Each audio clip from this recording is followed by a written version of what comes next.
the tendency is to focus on certain politicized people, and we ignore some people.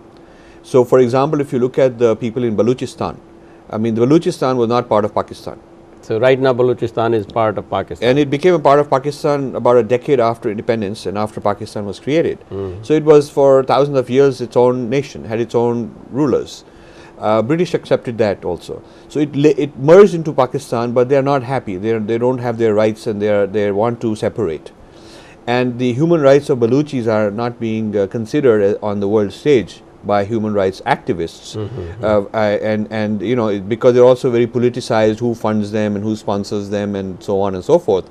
So the human rights activists have sort of avoided raising the Baluchi rights issue.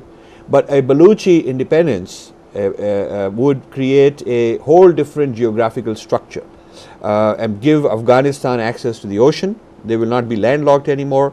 They'll neither need Iran nor Pakistan for access to the ocean. They'll have Balochistan, which would be a friendly country for them. So I think that there are some creative possibilities that need to be discussed and put on the table.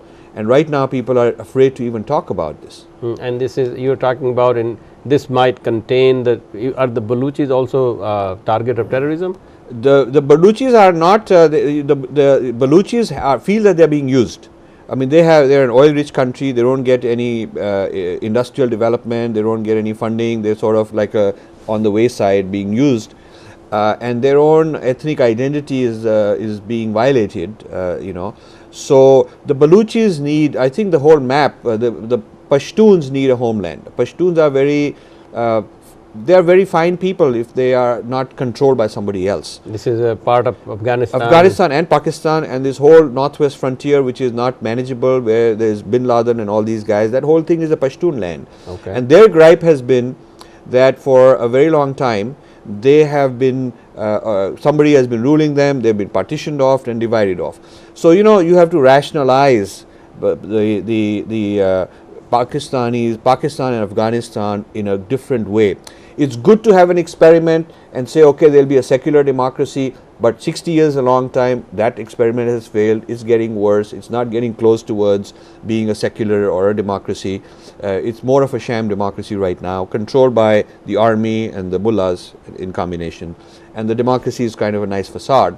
So, and because of its track record of exporting opium and exporting terrorism, I think a whole courageous new thinking has to be done by the US government. And this is obviously, you think this is a major point for relationship between India and Yes. and United States? Yes. The Pakistan factor is at the heart of it, because right now the policy has shifted in a direction away from India's interests and away from US interests. It's I believe a short-sighted, but it's very nice. You can pretend that we have this great reliable ally Pakistan. They'll sign off on the dotted line. Of course they will not honor it because they never have in the past, and so we'll give them another $11 billion worth of aid, a lot of military, a lot of weaponry, and we'll get them to do the work of security.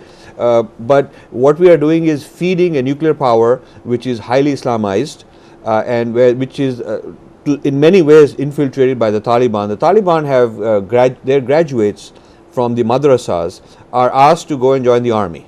That is their career path, because they're not qualified to do anything other than fight. So they join the army and they work their way up, and then over the past 10 or 15 years, a large part of the Pakistani army has got Taliban people inside it. Pakistan people will tell you that that's the way it is. So they are not officially Taliban. The official Taliban are outside fighting, but the unofficial Taliban are sleeping within the army. And that's the army the US is feeding with a lot of weapons and a lot of aid. You think US government doesn't know? Well, Obama is not an expert on these things, nor is Hillary Clinton, and they rely on area studies, people who are South Asian studies experts, to give them this advice. And if you look at the whole South Asian studies movement in the United States, it does not have a good record of being able to predict or advise what kind of policies to take. It does not have a good track record at all. This South Asia studies are in the universities. In about 30 odd colleges, they have South Asian studies. They never advised that after the Soviets left Afghanistan, all the weapons they had given to the Mujahideen should be taken back, which would have been done with a small amount of money. They could have just bought it off. rather than just leaving it there. They never suggested that all those madrasas, those tent madrasas in tents that were educating the kids of the Mujahideen should be given secular education, taught science, taught mathematics, so that those kids have proper training to work. They never anticipated that, so that became the Taliban movement today. Even after 9/11, I wrote to the American Academy of Religion. The president elect was Vasudha Narayanan, and said that in your AAR South Asia division, which is called Religion in South Asia, you have never studied Taliban religion, and you ought to get to know the Taliban religion. What is their mind? Why are they doing this? Who are they? You are only studying Hindu problems, some sati happened somewhere or some dowry problem somewhere, those kind of things. But you are not studying the mind of the Islamic, the Taliban people as a topic of religion in South Asia. And it's probably one of the most important religions in South Asia to study. And the response I got was, you're not interested, you can submit a proposal, we'll think about it. But even till today, the body, the American Academy of Religion, which is considered the body of learning and academics to advise the world about religions, when their group, which is called Religion in South Asia, takes on projects and takes on panels and topics, they do not want to talk about Taliban religion as a topic of discussion. So that is completely off the table. So you think that these academics, scholars and intellectuals are failing the government? They are failing the government and they are failing the people, because if you consider them to be the custodians of knowledge who have to inform us about what matters, then what could be more important in the area of religious studies today than to understand the phenomenon of Taliban religion, and to understand who funds it, why is it there, how much it's from the Quran, how much of it is distorted, what can be done about it, how can we help them rewrite their school curriculums, how can we influence them. That should be a very major project for people who are qualified in religion to be doing.